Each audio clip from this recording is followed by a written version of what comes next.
Assalamualaikum warahmatullahi wabarakatuh. Perkenalkan, nama saya Nurhalisa Samula. Saya mahasiswa semester 5 dari program studi Manajemen Keuangan Syariah Fakultas Ekonomi dan Bisnis Islam Institut Agama Islam Negeri Ternate.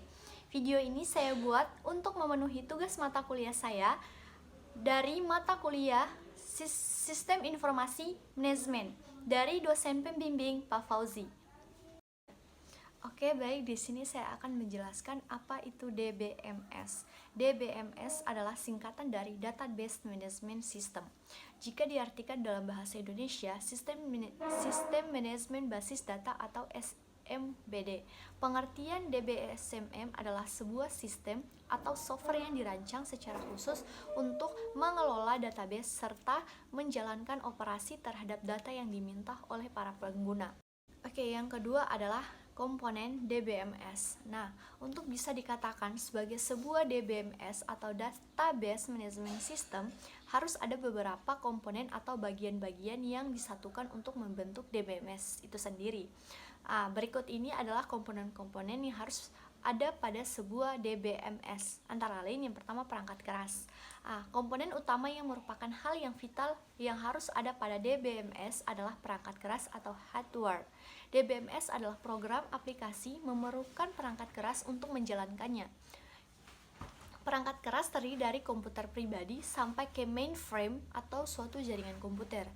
Yang kedua adalah perangkat lunak. Komponen yang selanjutnya yaitu adalah perangkat lunak atau software. Seperti yang kita tahu, tanpa adanya software, maka hardware tidak akan bisa digunakan. Komponen perangkat lunak terdiri dari perangkat lunak DBMS dan program aplikasi bersama-sama dengan sistem operasi. Yang ketiga adalah data. Bagi user, komponen paling utama yang harus ada pada DBMS adalah data. Data bertindak sebagai suatu jembatan antara komponen mesin dan komponen manusia. 4 adalah prosedur.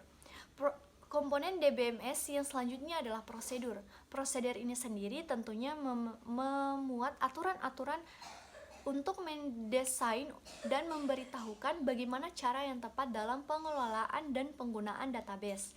Para pemakai sistem database memerlukan dokumentasi prosedur yang berisi cara menggunakan atau menjelaskan sistem itu sendiri.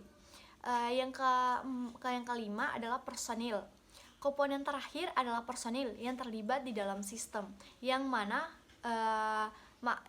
maksud dari personil di sini adalah user yang bertanggung jawab untuk mengawasi dan mengorganisir data yang terdapat pada database agar berjalan sebagaimana semestinya.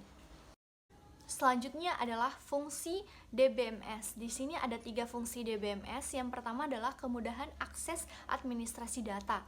Fungsi DBMS yang pertama adalah memberikan kemudahan akses keamanan dan juga prosedur administrasi data yang seragam. DBMS memungkinkan user untuk menyentuh semua informasi yang ada dalam database dari beberapa tempat sekaligus sambil menjaga keamanan data tersebut. Yang kedua adalah keamanan data. Database memungkinkan data-data dalam database untuk diakses, dimodifikasi, dan dikunci untuk pihak-pihak tertentu saja. Jadi DBMS dapat membatasi apa saja yang dilihat oleh para end user. User juga tidak perlu mengetahui di mana data tersimpan atau bahkan mengkhawatirkan perubahan yang terjadi pada struktur data. Selama tiap program yang ada menggunakan Application Programmer Interface atau API untuk database yang disediakan oleh DBMS, mereka tidak harus mengotak-atik program tersebut lagi setiap ada perubahan di database. Yang ketiga adalah sentralisasi data.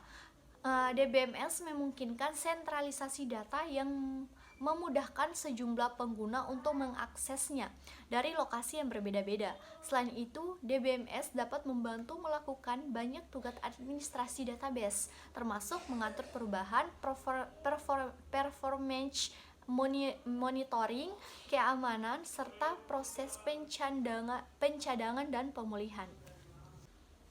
Baik, itulah presentasi saya mengenai Database Management System. Semoga video ini bermanfaat. Sekian dari saya. Wabillahi taufiq wal hidayah. Wassalamualaikum warahmatullahi wabarakatuh.